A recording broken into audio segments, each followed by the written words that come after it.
দীর্ঘ ১৭ বছর পর গণমাধ্যমে কথা বলেছেন বিএনপির ভারপ্রাপ্ত চেয়ারম্যান তারেক রহমান। যুক্তরাজ্যের লন্ডনে নির্বাসিত জীবনযাপনকালে এটি তার প্রথম সাক্ষাৎকার, যেখানে তারেক রহমান স্পষ্ট করে বলেছেন জুলাই গণঅভ্যুত্থানে তিনি নিজেকে মাস্টারমাইন্ড মনে করেন না, বরং বাংলাদেশের গণতন্ত্রকামী মানুষই জুলাই আন্দোলনের মাস্টারমাইন্ড। আজ আরেকটি অনুষ্ঠানে তারেক রহমান বলেছেন, অনেক মিছিল, মিটিং ও আন্দোলন হয়েছে, এবার আসুন মানুষকে স্বস্তি দেওয়ার প্রতিযোগিতা করি। এদিকে জামায়াতের আমির ডাক্তার শফিকুর রহমান আজ বলেছেন, চলমান সংস্কারে রাজনৈতিক দলগুলো সম্মত হলে ফেব্রুয়ারিতে একটি সুষ্ঠু ভোটে কোনো বাধা নেই। সব মিলিয়ে বেশ ইতিবাচকভাবেই নির্বাচনের ট্রেনে দেশ। দর্শকের সামনে আমাদের আজকের এখন প্রকাশ, আমরা আলোচনার নাম দিয়েছি বিএনপি জামায়াত কূটনীতি।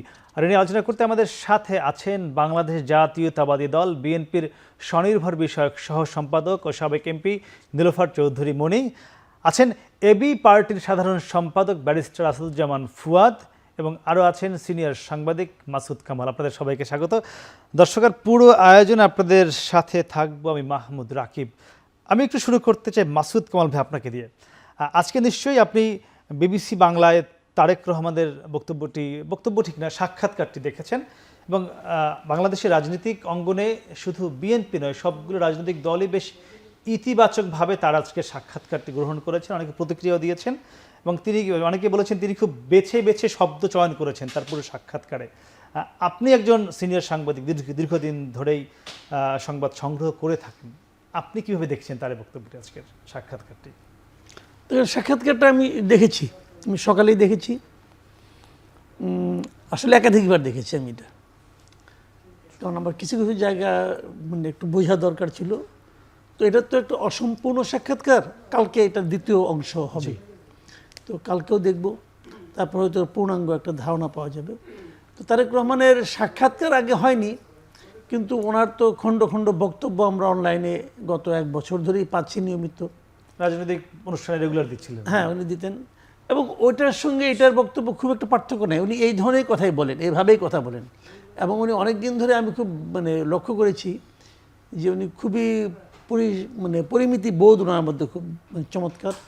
উনি জানেন কতটুকু বলতে হবে, কোথায় থামতে হবে, যেটা নাকি আমাদের অনেক রাজনৈতিক নেতৃবৃন্দের মধ্যেও এটা আমরা অনুপস্থিত দেখতে পাই। অনেক অভিজ্ঞ বয়স্ক রাজনীতিবিদরাও বলার সময় হয়তো কন্ট্রোল রাখতে পারেন না, বলে ফেলেন। ওনার দলেও বহু এরকম নেতা আছে, সিনিয়র নেতা, যা বলেন এটা বুঝি না, মাঝে মাঝে মিলাতে পাই না। বাট ওনার বক্তব্যগুলি খুবই পরিমিতি বোধ ছিল, এবং মেদহীন শব্দ প্রয়োগ করেছেন, ভালো বলেছেন উনি। ওনার বক্তব্য আমার পছন্দ হয়েছে, কিন্তু কিছু কিছু বিষয় আমি ঠিক আমার কাছে ক্লিয়ার না। কেমন, রাজনীতিবিদরা যখন কথা বলেন তখন ওনাদের কিন্তু একটা জিনিস মাথায় রাখেন, ওনারা আমার ধারণা রাখেন, আমাদের এখানে 2জন রাজনীতিবিদ আছেন, ওনারা বলতে পারবেন। ওনারা সবসময় মাথায় রাখেন যে আমার এই কথাগুলো যে আমাকে জিজ্ঞাসা করেছে কেবল তার জন্যই না। আপনি একটা কথা জিজ্ঞাসা করলেন, 2 পলিটিশিয়ানকে জিজ্ঞাসা করবেন, ওনারা কিন্তু জানেন এই কথাগুলো ওনারা কিন্তু কেবল আপনাকে বলছেন না, ওনার আরও একটা বৃহত্তর জনগোষ্ঠী আছে, আরও একটা বৃহত্তর শ্রোতামণ্ডলী আছে যারা শুনতেছে, দেখতেছে। খালি কীভাবে কী বলছেন এটাই না, কীভাবে বলছেন তারা ওইটাও খেয়াল করতেছেন। তো তারেক রহমান সাহেব নিশ্চয়ই জানেন, উনি তো ওইভাবে কথা বলেন। তো ওখানে যদি অস্পষ্টতা থাকে, সেটা কিন্তু আমি মনে করি রাজনীতির ক্ষেত্রে এক ধরনের আপনার এটা ভালো না। আমি নিজে পার্সোনালি পছন্দ করি না। কোন বিষয়টা অস্পষ্টতা ছিল? একদম শুরুর দিকেই দেখেন, প্রথমে জিজ্ঞাসা করা হলো আপনি দেশে আসছেন না কেন। উনি বললেন কিছু সঙ্গত কারণে উনি আসছেন না। অবশ্যই সঙ্গত কারণ, অসঙ্গত কারণে উনি থাকবেন এটা তো আমি ভাবিও না। বাট আমি তো জানতে চাই সঙ্গত কারণটা কি। সঙ্গত কারণটা কি প্রকৃতি সৃষ্ট? সঙ্গত কারণটা কি ওনার দল তৈরি করেছে? এই সঙ্গত কারণটা কি সরকার তৈরি করেছে, না কে তৈরি করেছে?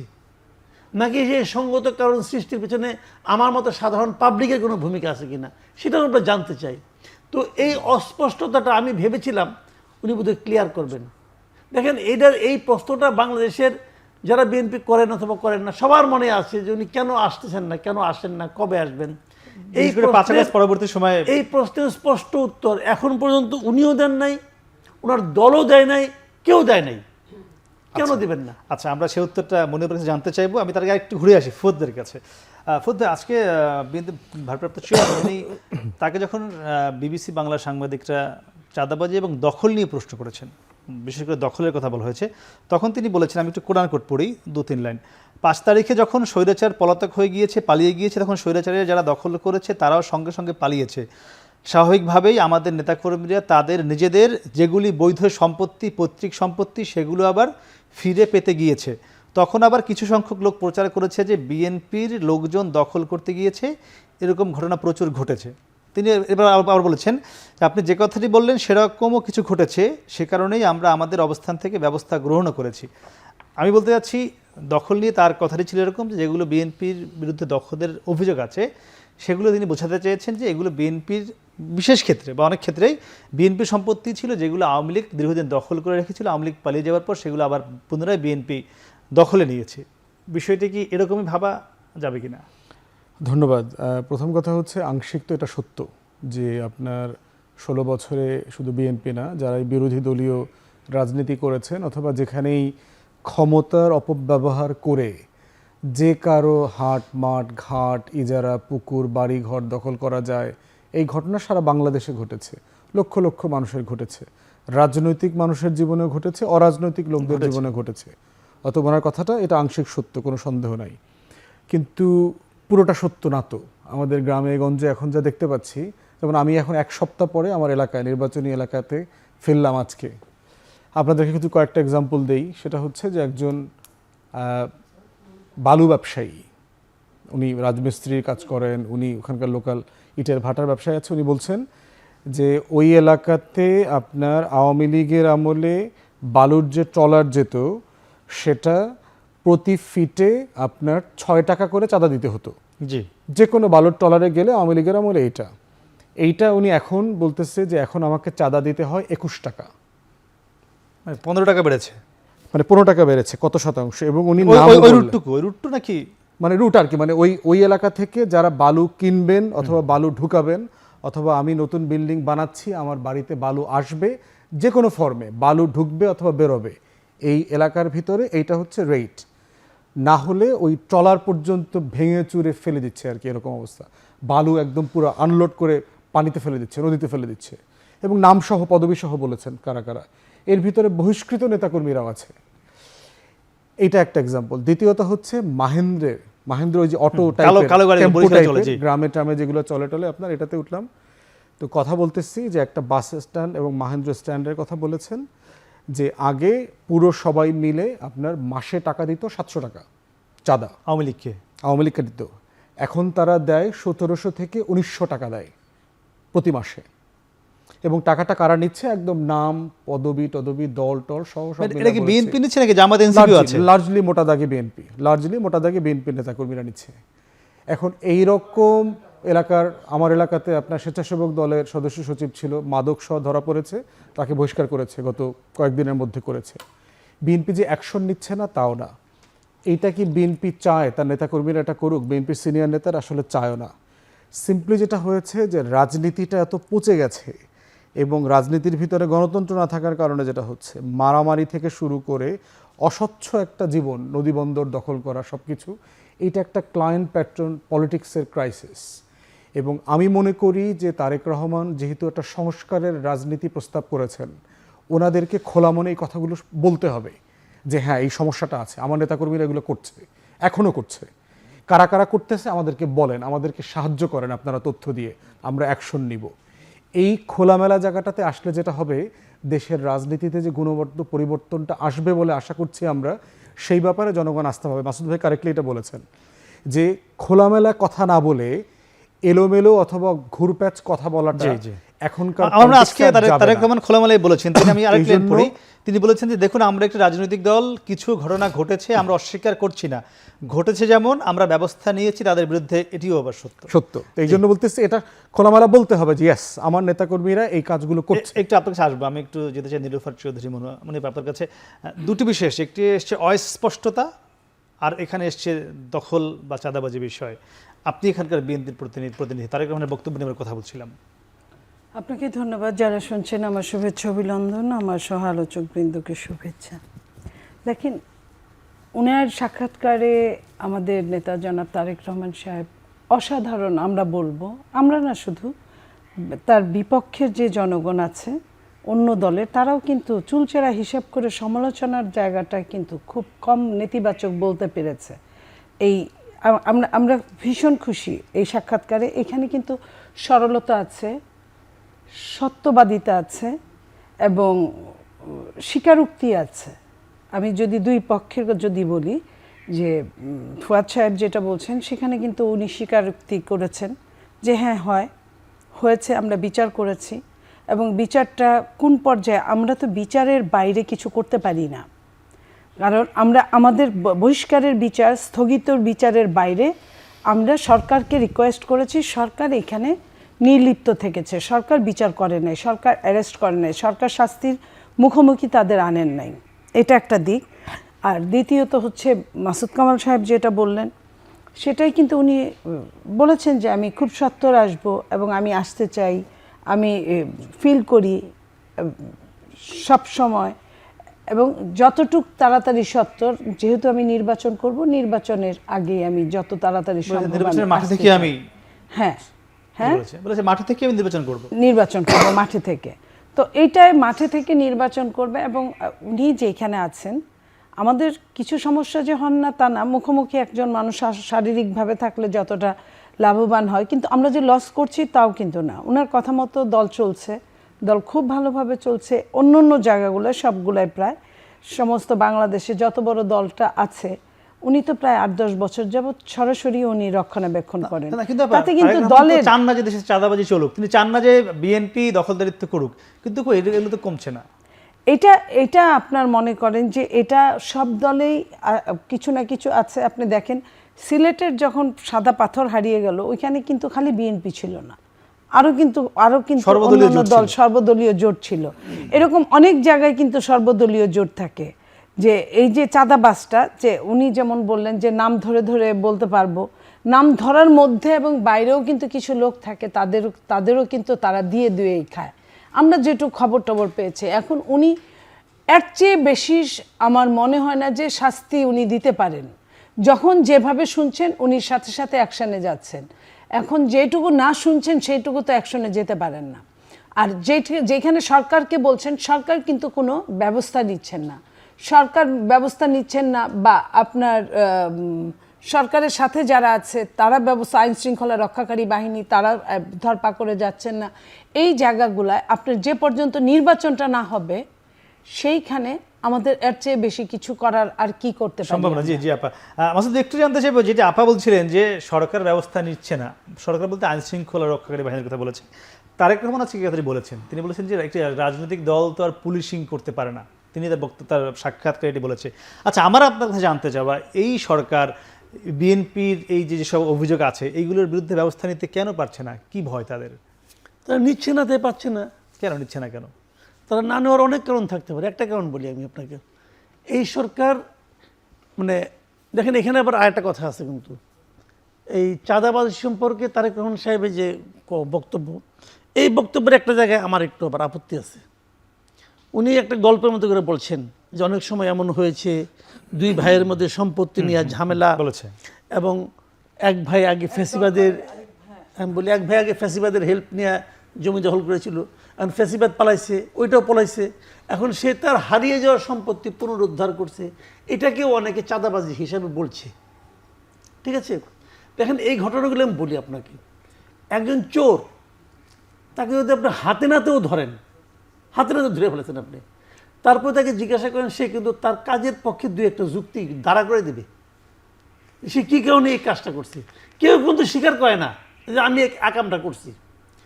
এখন এখানে যে কথাটা উনি বলেছেন, উনি তো দেখে আসেন নাই, ওনাকে কেউ শোনাইছেন এই কাহিনীগুলি, উনি দিয়েছেন জাজ করতে, যে তোমরা একটু জাজ করে দেখো তো এই ঘটনাটা কি, এই যে অভিযোগটা পেলাম এটা কি, ঘটনাটা কি। এবং এই জাজ করার পর এরা ওনাকে জানাইছে যে ঘটনা তো এভাবে ঘটছে।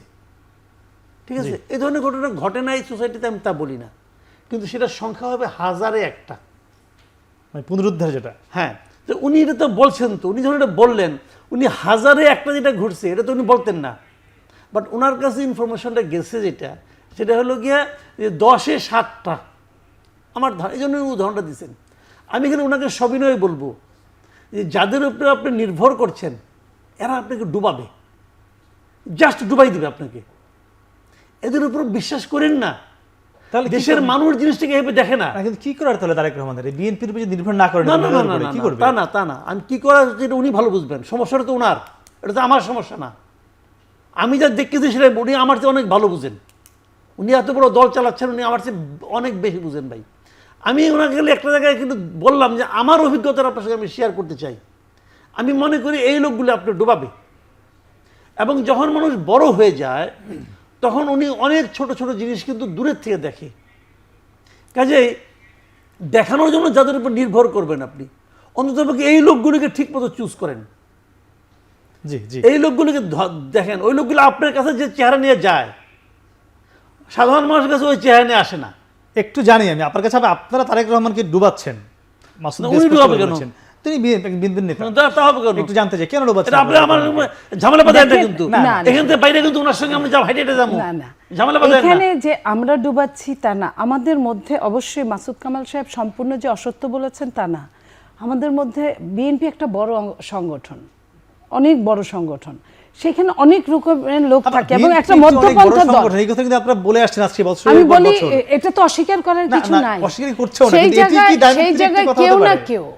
কেউ না কেউ তাকে যারা ডুবাচ্ছে তারাই দেখবেন যে যারা সমাজের খুব মানে অপশক্তির মালিক, খারাপ লোক, তারা কিন্তু ক্ষমতা ধরে রাখতে পারে। কারণ তারা কোন ঘাটে কতটুকু কি লাগে এটা তারা বুঝে।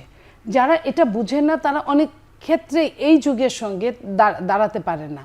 তো যারা তাকে এটা এই ধরনের বলছে, যে কথাটা এখানে আসলো যে দেখা গেছে যে 7 জনেই বলছে তার পক্ষে, অথচ ঘটনাটা খুবই দুঃখজনকভাবে খারাপ। তো এখন 10 জনের মধ্যে 7 জন যদি বলে থাকে, উনি বিদেশে তো দূরের কথা, দেশে থাকলেই কি করতে পারতেন? সব জায়গায় তো সরজমিনে যাওয়া সম্ভব না। এখন ঘাটে ঘাটে লোকগুলা যদি এরকম ট্যাক্স দিয়ে দিয়ে দিয়ে দিয়ে এই কাজগুলো হয়, তখন ওনার একার জন্য, উনি যেমন ছিলেন, যেমন কথা বলছেন এই গত 1 বছর যাবৎ বক্তব্যে এবং এই মুহূর্তের যে সাক্ষাৎকার সেটা সহ আপনি দেখেন, তার কিন্তু ওই জায়গা থেকে উনি সরে আসেন নাই যে এই কথাটা এবং কাজে মিলে নাই। এখন উনি কিন্তু স্বীকারও করেছেন অনেক কথা, একদম স্পষ্ট। এইখানে কিন্তু কোনো যেটা বললেন যে মেধহীন একটা সাক্ষাৎকার, বিএনপি নেতারা তারেক রহমানকে ডোবাচ্ছে, এর থেকে মানে এ থেকে পরিত্রাণের পাওয়ার উপায় কি? এর থেকে পরিত্রাণের উপায় হচ্ছে যারা তাকে বিভিন্নভাবে সহযোগিতা করছে হ্যান্ডস হিসেবে, তারা সত্য কথাটা বলে না, যে মানুষটাকে সরিয়ে দিলে উপকার হবে। যেমন ধরেন আপনি যাকে আপনি ফিল্ডে দেখছেন যে ফিল্ডে দুষ্টামি করছে, আপনি তার প্রতি আপনি রিস্ক নিলেন, কিন্তু আসলে ফিল্ডে যে দুষ্টামি করছে সেই কিন্তু মেন না, তাকে যে করাচ্ছে সেই মানুষটাকে যদি আপনি সরাতে পারেন তাহলে ওরা কিন্তু অটোমেটিক সোজা হয়ে যাবে। ওরা কিন্তু ক্রীড়নক আর কিছুই না। তো এরকম 1000 ক্রীড়নক সরাইলে কিচ্ছু হবে না যদি হুকুমদাতাকে আপনি না সরান। এই হুকুমদাতারা বিভিন্ন থানা এবং জেলায় আছে, ওই থানা জেলার হুকুমদাতাদের তারেক রহমানের কাছে হুকুমদাতার নামটা যাচ্ছে না, এবং হুকুমদাতার নাম তো ওরা তৃণমূল থেকে বলছে না, যারা বহিষ্কার হচ্ছে তাদের সাথে হুকুমদাতার কথা হলো এরকম, তুই এখানে থাক, তোর কিছু হইলে ওটা তো আমি দেখবো। জি জি জি, মানে তারা আশ্বস্ত করছে, তাদের আশ্বস্ত করছে, এবং শুধু আশ্বস্তই করছে না, তার পাশে থাকছেও। তখন ওই যে আপনার বেনামে তার পদ নাই, কিন্তু সে ওই দুষ্টামিটা করছে, কারণ তার পিছনে শেল্টারের মতোই আছে। শেল্টার করে দিচ্ছে। আমি এই ধরে একটু একটু জানতে চাইবো, এই যে আমরা একটু কথা বলছিলাম যে পুলিশিংটা হচ্ছে না বা আইনশৃঙ্খলা বাহিনী গ্রেফতার করছে না, এটির একটি কারণ সেই হুকুমদাতা কিনা, যেটি আবার বললো হুকুমদাতাদের তথ্য যাচ্ছে না। না দেখেন, মানে একটা বিষয় আপা কারেক্টলি বলেছে, আমি বিভিন্ন জায়গায় বলেছি যে দল আকারে বিএনপির নেতাকর্মীরা যদি চাঁদাবাজি করে, গুন্ডামি করে, শয়তানি করে, একটা দলের প্রধান কি করতে পারবে? সর্বোচ্চ তাকে বহিষ্কার করতে পারবে, পথ খায় ফেলতে পারবে। সেইটা মোটা দাগে তার কাছে অভিযোগ আসার পরও কি তারা সে কিন্তু এটা করছে। প্রশ্ন হচ্ছে এরপরে যদি সে করে, ইয়াবার ব্যবসা করতেছে না। আমার এলাকাতেই বিএনপির বহিষ্কৃত নেতাকর্মীরা মাদকের ব্যবসা করতেছে, ইয়াবার ব্যবসা করতেছে। তাহলে পুলিশ কি করছে? আইনশৃঙ্খলা বাহিনী প্রশ্ন তাই। এখন এটার দায়িত্ব তারেক রহমানের না, এটার দায়িত্ব বিএনপির না। তাহলে আইনশৃঙ্খলা বাহিনী কেন গ্রেফতার করছে না? প্রশ্ন হচ্ছে এটা আমিও পুলিশকে ইনফরমেশন দিয়েছি। থানা ঘেরাও হচ্ছে এর কারণে নাকি? পুলিশের একটা বড় কারণ হচ্ছে যে পুলিশের একটা অংশ এই মাদক ব্যবসার সাথে জড়িত, পুলিশের একটা অংশ এই মহেন্দ্র টাকা পায়, পুলিশের একটা অংশ এই বালুর ব্যবসার টাকা পায়, পুলিশের একটা অংশই অবৈধভাবে মাটি কাটার টাকা পাইতেছে। তাহলে এখন প্রশ্ন হচ্ছে যে এটা শুধুমাত্র দলীয় ব্যাপার না, কিন্তু এটা একটা লোকাল সিন্ডিকেট, এখানে রাজনৈতিক একটা প্রোটেকশন কাজ করে। দ্বিতীয় একটা বিষয় হচ্ছে যে পুলিশের একটা বিশাল অংশ এখনও নিষ্ক্রিয়। আপা আসবেন, যদি ফিরে আসেন তাহলে কি হবে? থার্ড হচ্ছে বিএনপি ক্ষমতায় আসতেছে, এখন এই বহিষ্কৃত নেতাকর্মীরা 6 মাস পরে যদি আবার বিএনপি ফিরে যায়, আবার পদ পায়, এবং বহিষ্কৃত হইলেও এরা কিন্তু বিএনপিরই কোনো না কোনো নেতাকর্মীর আশকারার মধ্যে আছে। আমার এলাকাতে আমরা দেখেছি বহিষ্কৃত, কিন্তু এলাকাতে আগামী দিনে যারা নমিনেশন চাইবেন তারা বোধ করছেন এই ক্রিমিনালগুলোকে ইলেকশনের সময় লাগবে, অদৃশ্য ছায়া আছে। হ্যাঁ, একদম এই ক্রিমিনালগুলোকে লাগবে, কারণ ওকে দিয়ে তো রামদা মিছিলটা করাইতে হবে, ওরে টাকা দিব, ও এবার ব্যবসা করবে, ও আমার পক্ষে রামদা মিছিল করবে। কেন্দ্র থেকে বহিষ্কৃত, কিন্তু কেন্দ্র এলাকা থেকে শেল্টার এলাকাতে আছে। তার শেল্টার আছে, এবং তারা হচ্ছে আমি দেখতে পাচ্ছি বিএনপির ইমেজ নষ্ট করার পিছনে সবচেয়ে বেশি ভূমিকা রাখতে পারতেছে, যেটা মনিয়াপা বলেছেন যে এই লোকগুলো বিএনপি সবচেয়ে বেশি ক্ষতি করতেছে, যে যারা বহিষ্কৃত নেতাকর্মীদেরকে কাজে লাগাচ্ছে কিন্তু দায় নিচ্ছে না, কিন্তু বদনামটা এলাকার লোকটা কিন্তু ও মাদক ব্যবসা করে, ও দলের কেউ না এই হিসাবে দেখে না, ও বিএনপির লোক, ওকে এইভাবে ট্রিট করতেছে। জি জি, আমরা বুঝতে পারছি।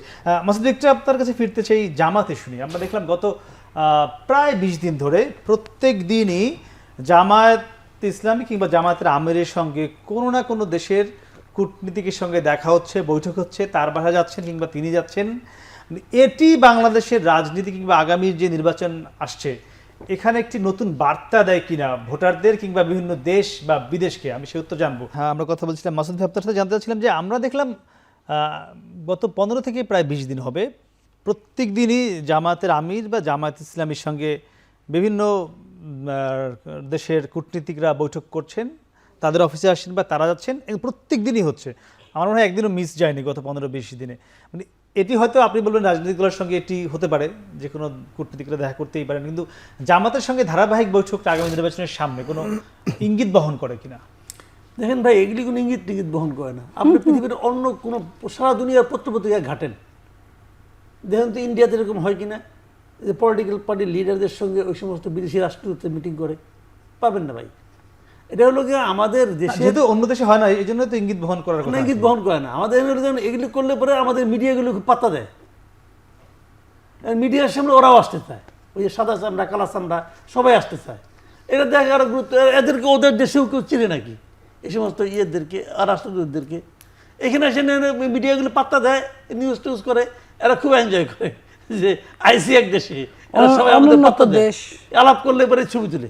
এখন তোলার জন্য বিএনপি আছে, জামাত আছে, এটা তো বড় দল তো, এইগুলি সম্ভাব্য ক্ষমতা যাওয়ার দলেরাই, এরাই আলোচনায় আছে। মানুষ এটা নিয়ে যার যার মতো গল্প বানায়, আর দলগুলি মনে করে আমার নেতাদের এখন খুব গুরুত্বপূর্ণ হয়ে গেছে, সব ইউরোপিয়ান কান্ট্রি আমার এখানে আসতেছে। কী কারণে আসতেছে? ইউরোপিয়ান কান্ট্রিগুলো কি জামাতের ফিলোসফিকে পছন্দ করে? অথবা জামাত কি ইউরোপিয়ান কান্ট্রিগুলোর ফিলোসফিকে গ্রহণ করতেছে রে ভাই? তাদের কি আসে যায়, কি যায় আসে তাদের? তারা তো এরকম শেখ হাসিনা যখন ক্ষমতা ছিল তখনও তাদের বিভিন্ন মন্ত্রীর সঙ্গে দেখা করতো, ওতে কী লাভ হয়েছে? তো এইগুলি ভাই এমনি আলোচনার বিষয় না থাকলে এগুলো আমরা আলোচনা করতে পারি, কোনো সমস্যা নাই। কিন্তু আমার মনে হয় যে আমাদের রাজনীতির জগতে, রাজনীতির অঙ্গনে এদের এই যাওয়া আসা কোনো ভূমিকাই নাই, কোনো ভূমিকা নাই, একদম মানে অর্থহীন। মানে পত্রিকাগুলি মিডিয়াগুলির একটা আলোচনার একটা সাবজেক্ট বের করা ছাড়া আমি পার্সোনালি মনে করি কি হবে? সুইজারল্যান্ড, ফিনল্যান্ড, এরা আইলেই কি গেলেই কি, এদের সঙ্গে আমাদের কি আসছে? যা না, এরপরে আমরা দেখছি যেমন আজকে সফরে তুরস্কের উপপ্রধানমন্ত্রী দেখলাম, ইউরোপীয় ইউনিয়ন আসছে। না, তুরস্কের যিনি আসছেন উনি তো একটা নিয়ে আসছে, অ্যাসাইনমেন্ট নিয়ে আসছে, ওটা না। আমি বলছি যে রাষ্ট্রদূত তাদের সঙ্গে দেখা সাক্ষাৎ হয়, যেগুলো এগুলির কোনো বেল আছে বলে আমার কাছে মনে হয় না। তো হচ্ছে, আলোচনা হচ্ছে, দুনিয়ার সঙ্গে আমরা পরিচিত হচ্ছি, আমরা দুনিয়ার থেকে বিচ্ছিন্ন হয়ে যাচ্ছি না, এটা প্রমাণ করার চেষ্টা করছি। হয়তো কাউকে দেখাচ্ছি, হয়তো ইন্ডিয়াকে দেখাচ্ছি, দেখো তোমরা আমাদের যতই ধাক্কাও, যতই খারাপ বলো, আমাদের সঙ্গে কিন্তু সারা দুনিয়ার একটা সম্পর্ক আছে, আমাদের জামাতের সম্পর্কেও আছে, জামাতের সঙ্গেও আছে। ভাই জামাত তো একটা ধর্মভিত্তিক দল, তাই না? তো এই বিশ্বের এই দেশগুলো এরা কি ধর্মভিত্তিক রাজনীতিকে পছন্দ করে? কখনো দেখছেন, শুনছেন? করে না তোর ভাই। এবং ধর্মভিত্তিক দল মানে ইসলাম ধর্মভিত্তিক দল, তো এটা তো ভাই পছন্দ করার কোনো কারণ নাই। জামাতকে যদি পছন্দ করে কোনো দেশ, এটা করবে একমাত্র বিজেপি, কারণ ওরাও এই কাম করে। জামাত কি ডেকে ডেকে আনছে এদেরকে দেখা করার জন্য? বিষয়টি এরকম? হ্যাঁ, জামাত ডেকে ডেকে আনছে? না, তাও আনে নাই, ওরাই আসছে, ওরা নিজস্ব উত্তেজনাতে আসছে। মানে কেন, মানে হঠাৎ করে উত্তেজনাটা কেন বাড়লো? ওই তো বললাম তো ভাই, আলোচনায় আসবে, তাদের ছবি ছাপা হয়, পত্রিকা দেখে, একজন রাষ্ট্রদূত, একজন জয়েন্ট সেক্রেটারি লেভেলের লোক, একদম সে কখনো ভাবছে আমার দেশের রাষ্ট্র যখন বিদেশে যায়, কোনো দেশে যায়, ওর ছবি কখনো ওইখানকার লোকাল ডেইলিতে ছাপা হয় নাকি? আমাদের এখানে হয়। আমাদের মিডিয়ার এটা হলো, মিডিয়ার হলো আরেকটা। না, আমাদের দেশে যারা জয়েন্ট সেক্রেটারি তাদের ছবি ছাপা হয় না, আমাদের দেশে যারা এক্সিস্টিং বাংলাদেশের, হ্যাঁ, তাদেরও খুব বেশি গুরুত্ব কিন্তু আমার মিডিয়ায় পায় না তারা। পায় না তো ভাই, বললাম তো, এটা আমাদের মিডিয়ার সমস্যা। মানে কিন্তু এরকম দেখা তো আগে মানে কোনো ধারাবাহিক হতো না। আমি এটার কোনো ভাই বুঝি না, একটা হলো মিডিয়ার, আপনি ঠিক আছে মিডিয়ার ইন্টারেস্ট হতে পারে, কিন্তু এরকম ধারাবাহিক দেখা কি করতো আগে? আমি সেটি, আপনি কি এটা এক এক সময় এক একটু জোয়ার আসে না, এক এক জোয়ার সেই জোরটা এখন কেন, সেই জোরটা এখন কেন? এখন হইতে পারে, এখন অনেক আলোচনা আসতেছে জামাত ক্ষমতায় আসবে, অনেকে বলতেছে জাকসুতে হয়েছে ইলেক্টেড, এখন তারা ক্ষমতায় আসবে। ওরা হয়তো ভাবতেছে যে এই স্টুডেন্টরা যায় নিয়ে গ্রামে যেয়ে তাদের বাপ মাকে বুঝাবে, সারা দেশে তাদের লোক আছে, আসবে। শুনেন, আমি একটা কথা বলি, জাকসু নির্বাচন বাংলাদেশের জাতীয় রাজনীতিতে, নির্বাচনের রাজনীতিতে তেমন কোনো প্রভাব ফেলবে না। ফেলবে না এই কারণে, সেটাও আমি বলি কেন ফেলবে না। এরা যে তার বাপ মানে বুঝাবে, তার বাপ হয়তো কৃষক হইতে পারে, এই যে বুঝাবে আর বাপ বুঝবে, এটা মনে করেন না। একটা ফ্যামিলি, বাংলাদেশের প্রেক্ষিতে একটা ফ্যামিলির ডিসিশন মেকার হলো সেই ব্যক্তিটা যে টাকাটা যে দেয়। জি, একদমই একদমই। ঢাকা নিউজে পড়ে, কিন্তু টাকা দেয় কিন্তু কৃষক, মাসে মাসে টাকা থাকে, বাবার টাকা পাঠাইলে না, ওই টাকা যে দেয় সে হলো ডিসিশন মেকার। জি মাসুদ ভাই, ফুয়াদ ভাই একটু জানতে চাই, মানে মাসুদ ভাই যতটা সাদা চোখে বললেন এই কূটনীতিকদের সঙ্গে দেখা করার বিষয়টা কি এতটা সাদা, না আসলে কিছু আপনি রাজনৈতিক দলের সাধারণ সম্পাদক? দেখেন যে মানে মানে বিদেশিরা তো তাদের, আপনি যদি যে কোনো একটা ওয়েবসাইটে ঢোকেন, আপনি দেখবেন যে এখানে অ্যাম্বাসির আসলে কাজ কি। এখানে অ্যাম্বাসিগুলোর কাজ হচ্ছে তার রাষ্ট্রের যে স্বার্থ আছে এখানে, সেই স্বার্থগুলোকে সংরক্ষণ করা। তো এখন স্বার্থগুলোকে সংরক্ষণ করতে হওয়ার একটা বড় জায়গা হচ্ছে সরকারের সাথে ভালো সম্পর্ক থাকা। তারা এখন বর্তমান বাস্তবতায় জানে যে এই সরকারটা আগামী ফেব্রুয়ারির পরে থাকছে না, তাহলে কে কে এই সরকারের অংশীজন হতে পারে। তো সেই জায়গাতে আপনার ধরেন বড় দল আকারে বিএনপির সাথে তারা মিট করছে। আপনি দেখেছেন আজকে এক ব্রিটিশ মিনিস্টার আসছে, তার সাথে বিএনপির সাথে মিটিং ছিল, জামাতের সাথে মিটিং ছিল, আমাদের সাথে ছিল, এনসিপির সাথে ছিল। এখন প্রশ্ন হচ্ছে, এগুলো হচ্ছে জাস্ট রেগুলার কনভারসেশন, যে একটা রাষ্ট্রে তার স্বার্থগুলোকে সংরক্ষণ করবার জন্য রাজনৈতিক মহলে যে সম্পর্কটা থাকা দরকার, এই সম্পর্কটা রাখা। পার্টিকুলারলি এখন কেন, অথবা জামাতের সাথে কেন? কারণ জামাত গুরুত্বপূর্ণ রাজনৈতিক দল। এটা কি প্রথমবার হচ্ছে? না, প্রথমবার হয়নি, এর আগে তো হয়েছে। যখন আওয়ামী লীগ ছাড়া অন্যান্য বাস্তবতা ছিল, একটা রেগুলার ডেমোক্রেসি ছিল, তখন এরা সবার সাথেই তো মিশছে, সব রাজনৈতিক দলের সাথেই মিশছে। বর্তমান বাস্তবতা এখন সে দ্বিতীয় বৃহত্তম রাজনৈতিক দল, অতএব তার সাথে সম্পর্ক তৈরি করা না করা তো মধ্যে তো খুব বেশি ডিফিকাল্টির কিছু নাই, অথবা এটা আট চোখে দেখবারও কিছু নাই, কারণ সে একটা গুরুত্বপূর্ণ রাজনৈতিক অংশীদার বাংলাদেশে। এখন জাকসুর ইনফ্লুয়েন্সের একটা ব্যাপার আমার কাছে মনে হয়েছে যে ঐতিহাসিক প্রেক্ষাপটে দেখবেন যে এই ধরনের ছাত্র সংসদ নির্বাচনের প্রভাব জাতীয় রাজনীতিতে কখনো কখনো প্রচণ্ডভাবে পড়েছে, আবার কখনো কখনো এই নির্বাচনগুলো কোনো ইম্প্যাক্টই করে নাই। আপনি 69-এর নির্বাচন দেখেন, ছাত্রলীগ থেকে তোফায়েল আহমেদ সাহেব ডাকসুর ভিপি হলেন, ডাকসুর নেতৃত্বে তখন গণ অভ্যুত্থান হলো। 70-এর নির্বাচনে পূর্ব পাকিস্তান আওয়ামী লীগের নির্বাচনে জেতা, 71-এর যুদ্ধ হওয়া, একটা প্রচণ্ড রকম ছাত্র সমাজের মধ্যে ইনফ্লুয়েন্সটা কাজ করেছে। কিন্তু আবার যদি পরবর্তীতে দেখেন, 73 সাল থেকে অনওয়ার্ডস জাসদ ছাত্রলীগ তো বাংলাদেশের প্রত্যেকটা ক্যাম্পাস দাপিয়ে বেরিয়েছে, প্রত্যেকটা ক্যাম্পাসের ছাত্র সংসদে তারা গুরুত্বপূর্ণ ভূমিকা পালন করেছে। মান্না ভাই ডাকসুতে 2বার ভিপি ছিলেন, চাকসুতে জিএস ছিলেন, উনি তো একবার এমপি হতে পারেন নাই, ওনার রাজনীতি অথবা রাজনৈতিক দল খুব ভালো করেন নাই। আবার দেখেন আপনার 90-তে আমানুল্লাহ আমানরা ছাত্রদলের প্যানেল ডাকসুতে খুব ভালো করার কারণে আবার 91 নির্বাচনে এটার ইম্প্যাক্টও কিন্তু পড়েছে। ডাকসুর তখনকার নেতারা অনেকেই এমপি হয়েছেন, সারা দেশে বিভিন্ন ছাত্র সংসদের নেতারা হয়েছে। আবার 18-19-এর নির্বাচন দেখেন, নুরু এমপি হয়েছে, কিন্তু ভিপি হয়েছে, কিন্তু গণ অধিকার পরিষদ কি খুব ইম্প্যাক্টফুল রাজনৈতিক দল হতে পেরেছে? তারা এখন এনসিপির সাথে আবার মার্চ করবার একটা আলোচনাও চলছে। অতএব নির্বাচিত হলেই খুব ইম্প্যাক্ট পড়বে, আবার ডাকসুর কোনো ইম্প্যাক্ট নাই, এইটা ডিপেন্ড করবে আরো অনেকগুলো উপকরণের সাথে এনসিপির synthesis সঙ্গে হচ্ছে। মার্চ করার জন্য এবিপির নামও শোনা যায় যে না, এই বিষয়ে একটু আসলে একটা ভুয়া কথা, কোনো কনভারসেশন নাই এই ব্যাপারে। একসাথে কাজ করার ব্যাপারে অনেকগুলো যুগপদের কর্মসূচি দেওয়া যায় কিনা এই ব্যাপারে অনেক দলের সাথে আলোচনা হয়েছে। মার্চ করার আলোচনা অ্যাবসলিউটলি কারোর সাথে নাই। বিএনপি জামাতের সঙ্গে আছে কিনা?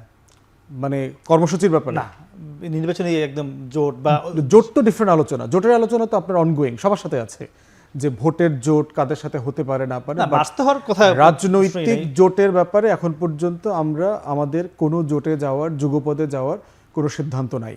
বাট আমরা সবার সাথে বসছি, সবার সাথে রেগুলার আলাপ আলোচনা হচ্ছে, ওপেন হচ্ছে, ব্যাকডোরে হচ্ছে। বিএনপি থেকে শুরু করে জামাত, এনসিপি, রাষ্ট্র সংস্কার আন্দোলন, সবার সাথে আলোচনা হচ্ছে। মানে কোন দিকে যায় ওটা না, যেটা হচ্ছে যে আমরা একটা কমন গ্রাউন্ড খুঁজে বের করবার চেষ্টা করতেছি জুলাই সনদের ব্যাপারে, যে রাজনৈতিক দলগুলোর ব্যাপারে দূরত্ব কমায় নিয়ে আসা। বসলেই দূরত্ব কমে যায়। বাহিরে আমরা যত বেশি কথা বলবো, বিপক্ষে বলি, পক্ষে বলি, কিন্তু বসা দরকার। এবং আমাদের পার্টি চেয়ারম্যানও ওই কমিশনে এইটা বারবার এমফাসিস দিয়েছেন। জি আপা, আমরা যে বিষয় নিয়ে বলছিলাম যে আমাদের সঙ্গে যে বিভিন্ন রাজনৈতিক কূটনীতিকের সঙ্গে বৈঠক বিএনপির সঙ্গে এটি প্রতিনিয়তই হয়েই আসছে, আমরা সবসময় দেখি, কিন্তু জামাতের সঙ্গে আমরা এতটা দেখিনি। এই জন্যই কিন্তু এই প্রশ্নটি আসছে। যেটি বলছিল ফুয়াদ যে আর চোখে দেখার কিছু নাই, বিএনপি এটি আর চোখে দেখে কিনা? দেখেন, অবশ্যই দেখে না, কারণ এটা একটা রুটিন ওয়ার্ক।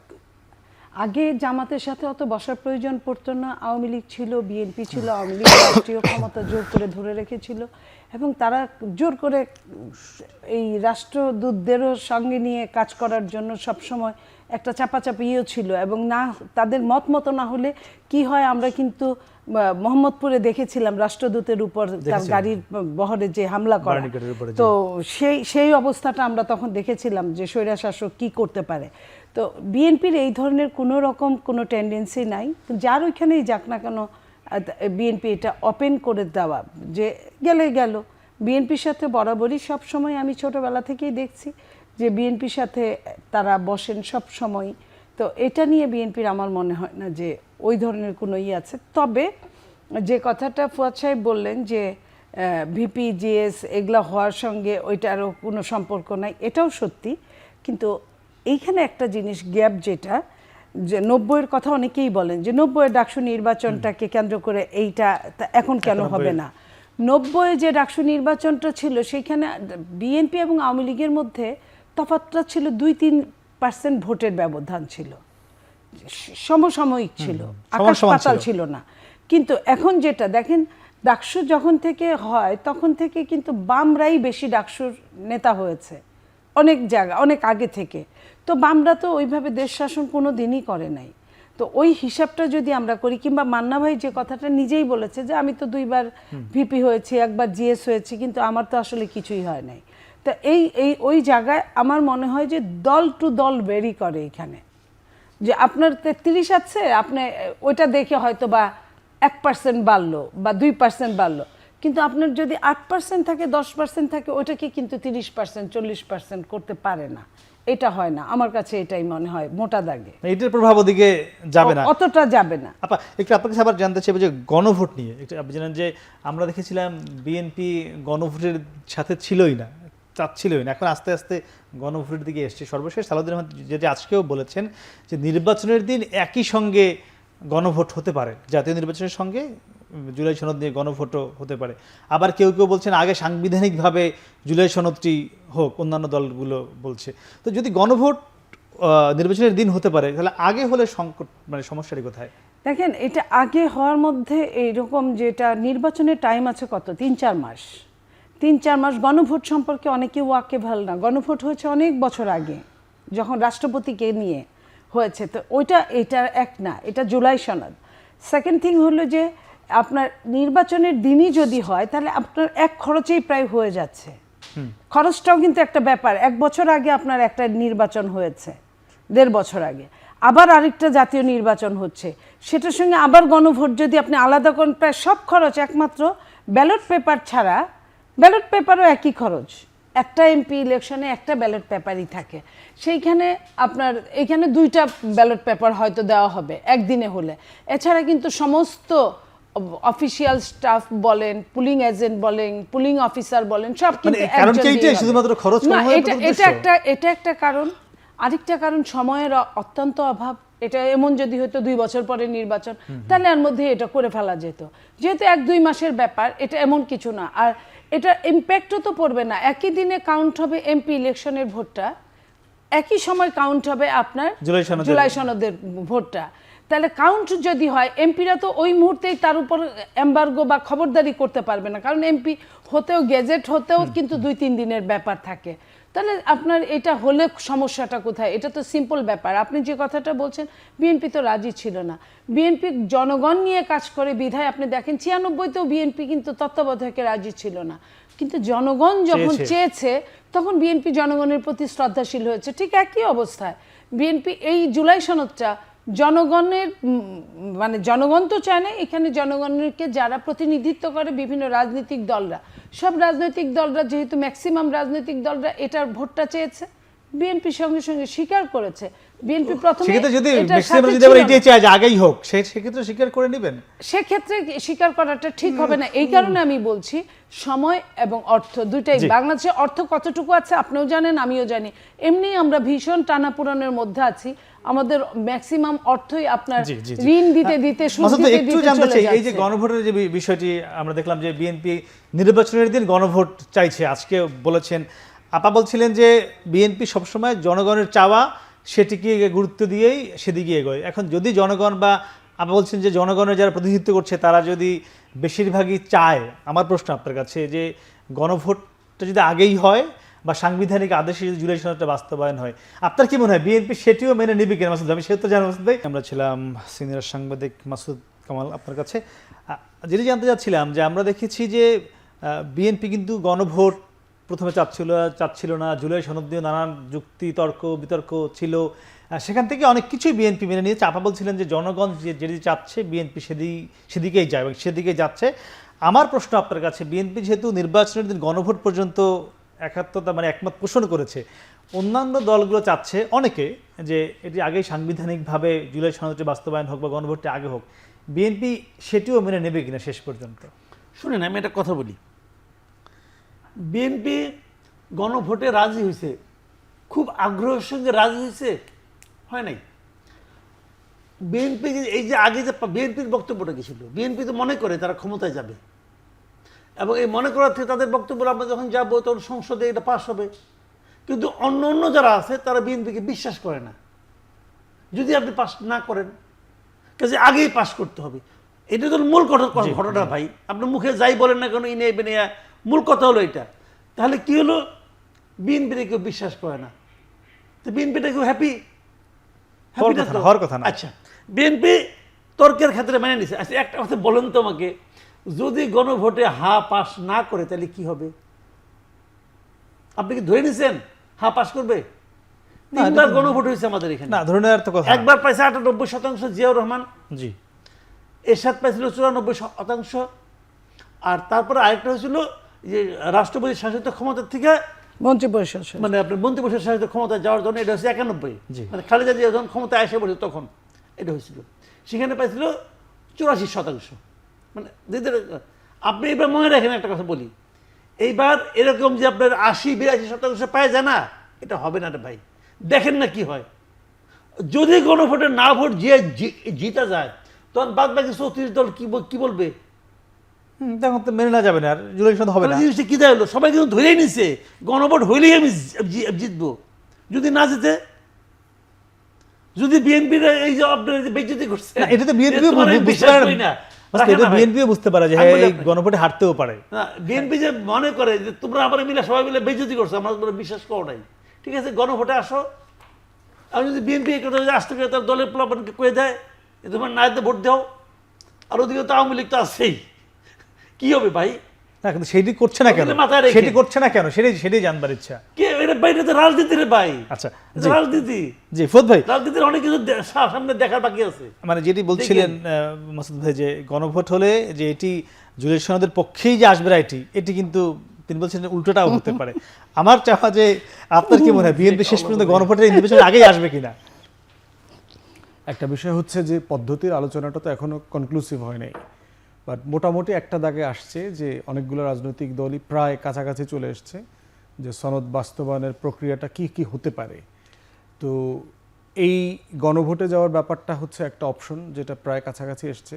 এটা নিয়ে আরও ফার্দার আলোচনা হতে হবে, কারণ গণভোটে বিএনপির যে প্রস্তাবনাটা, এই প্রস্তাবনাটা হচ্ছে আরেকটা গণভোট পরবর্তীতে হবে সেই রকম একটা জায়গা কানেক্ট করে এই গণভোটের আয়োজন করা হচ্ছে, যে তারা আগামী দিনে সংশোধনীগুলো করবে কি করবে না, জুলাই সনদে সংবিধানে হাত দেবে কি দেবে না, এরকম একটা জায়গা আছে। এগুলো সবই এখন জনগণের কাছে প্রস্তাব আকারে পাশ করে নেওয়া হবে এবং সেটার আলোকে সংবিধান বানানো হবে, ব্যাপারটা এরকম না। তো এই জন্য হচ্ছে যে বিএনপি যে প্রস্তাবনাটা দিয়েছে গণভোটের পক্ষে আসছে, এই পক্ষে আসাটা এখনো কনক্লুসিভ না, এই পক্ষে আসাটার মাত্রাগত কিন্তু আবার ভিন্ন মত আছে। অতএব সেই জায়গাটা আমার মনে হয় যে ফার্দার আলোচনা হওয়া দরকার, বাট এটা এখন একটা প্রোগ্রেস।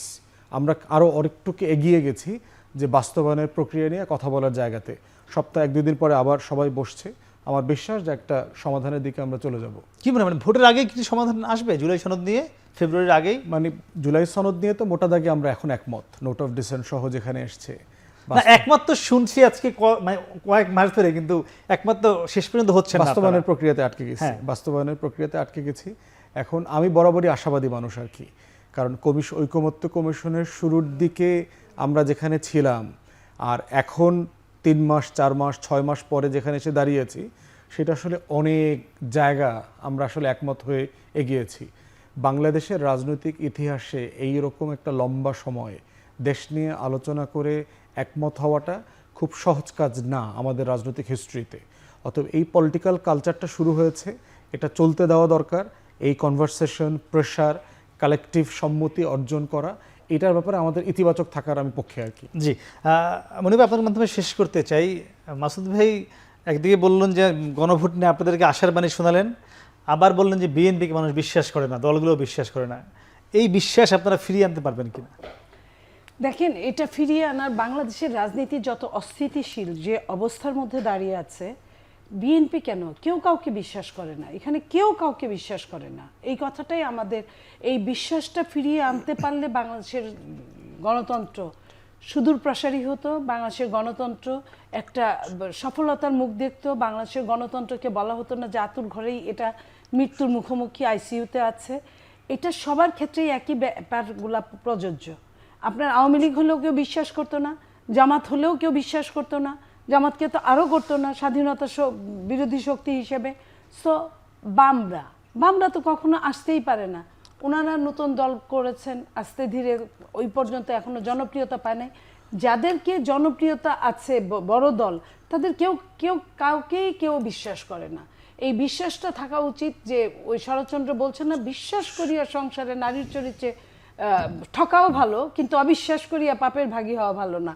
আমি ওই জায়গায় বলতে চাই, ওই জায়গাটা নারীর জায়গায় যদি রাজনৈতিক দলগুলোর ঢুকায় দেওয়া যায়, বাংলাদেশে কিছুটা উন্নত হতো, কিছুটা ডেভেলপ আসতো। এটা মাসুদ কামাল সাহেব যেটা বলছে, এটা তো সত্যি কথা। আমি যখন জানবো আপনারা 3 জনের কেউ আমাকে বিশ্বাস করেন না, আমি আপনাদের যে সবসময় সুখের কারণ হব তার কোনো কারণ আছে। আমিও তো মানুষ, আমার ভেতরেও তো অনেক রহস্য বাসা বাঁধে। সো আমাকে আপনি সমস্যার মধ্যে ফেলে জর্জরিত করে আপনি একটা জিনিস জোর করে আদায় করে নেবেন, আমিও সুযোগ পেলে তো এটা আমিও আটকায় রাখার চেষ্টা করব। এই জায়গাটা থেকে প্রত্যেকের সরে আসা উচিত। প্রত্যেকটা দলের মনে করা উচিত আমি কিছুদিন তাকে বিশ্বাস করে দেখি, একটা টার্মই তো। আর এমন না যে ওই দলগুলা যে কালকেই ক্ষমতায় যাচ্ছে, তা না। তারা কেন কি স্বার্থ নিয়ে এই কথার চিন্তা করে যে বড় দল যেটা বলছে ওটার বিপক্ষে আমার অবস্থান নিতে হবে। এই অবস্থান নেওয়ার জন্য তার চেয়ে বরং বুঝে শুনে একটা কথা বললে, যেমন ধরেন 1 মাস আগে নির্বাচন না, ওই দিনই নির্বাচন। আমি যখন যে কথাটা আমি বললাম, বিএনপি কিন্তু আমাকে বলে নাই যে খরচ এইখানে ব্যাপার, এইখানে একদিনের একটা অনেক কিছুর একটা ব্যাপার। এটা আমি আমার নিজে থেকে আমার মাথায় যেটুকু বুদ্ধি ওইখান দিয়ে বললাম। তাদের কি বুদ্ধি নাই? অন্য দলগুলোর অবশ্যই আছে। আবার সেই বুদ্ধি অনুযায়ী বিএনপি অন্যান্য দলকে বিশ্বাস করে কিনা, একদম 10 সেকেন্ডে। বিএনপি অবশ্যই বিশ্বাস করে বলেই বিএনপি উদারপন্থী একটা দলে, মধ্যপন্থী একটা দলে পরিণত হয়েছে। বিএনপি যেটা বলে, বিএনপি কি জামাতকে 17 বছর বিশ্বাস করে না? আপনি বলেন, কত রকম কিছুই তো ঝড়ঝাপটা বিএনপির উপর দিয়ে গেছে। জামাতকে কি 17 বছরে ছেড়েছে? অথচ জামাত যদি এত অফার পেত, জামাত তো ভিতরে ভিতরে আওয়ামী লীগের সঙ্গে মিলেই গিয়েছিল ভিতরে ভিতরে, এখন যেটা বোঝা যায়। তাহলে বিএনপি তো তা করে নাই। বিএনপি তো ভিতর ভিতর আওয়ামী লীগের সঙ্গে মিশে নাই। সবাইকে নিয়ে চলেছে। জি, নিশ্চয়ই আগামীতে আপনারা সবাই মিলে একসঙ্গে চলবেন, আমরা সেই প্রত্যাশা করছি। মাসুদ ভাই, মনিয়া ভাই এবং ফুয়াদ ভাই, আপনাদের অসংখ্য ধন্যবাদ। কথা বলছিলাম দুজন অতিথির সঙ্গে, তারা কিন্তু একটি বিষয়ে একমত ছিলেন যে আগামী রাজনীতিতে, আগামী নির্বাচনে একে অন্যের প্রতি বিশ্বাস রেখে এগিয়ে যেতে হবে, তাহলেই বাংলাদেশ তার সঠিক গন্তব্যে পৌঁছাবে। সেই প্রত্যাশা শেষ করছি। শুভরাত্রি।